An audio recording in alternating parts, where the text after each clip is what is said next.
పాకిస్తానీ ఉగ్రవాదులు వేరు, భారతీయ ముస్లిమ్స్ వేరు. వాళ్ళు తీసుకునే శ్వాస వేరు, వీళ్ళు పీల్చే గాలి వేరు. ఉన్మాదాన్నే బతుకుదెరువుగా మార్చుకున్న వాళ్ళు వేరు, ఐక్యతే ఊపిరిగా బతుకుతున్న వీళ్ళు వేరు. నిజమే, ఐడి కార్డులు చూసి ప్యాంట్లు తీసి హిందువులను నిర్ధారించుకుని నిర్దాక్షణంగా చంపేశారు.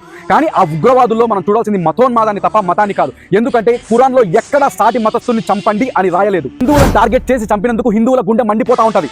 కానీ ఇదే నేల మీద నడుస్తూ, ఇదే గాలి పీలుస్తూ, ఇదే సంఘంలో బతుకుతున్న నిజమైన భారతీయ ముస్లింలకు కూడా అదే విధంగా గుండె రగిలిపోతా ఉంటది. సీఎం మోడీ గారు, మీరు పాకిస్తాన్ మీద ఎటువంటి చర్యలు తీసుకుంటారో తీసుకోండి.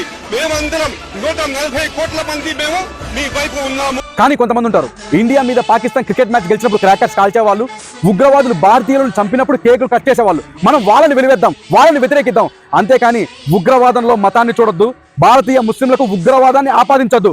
జై హింద్, జై Bharat. Caste, religion, all these things, that is not correct approach. Some political parties also, beyond political partisan activities, attitude, you have to come out.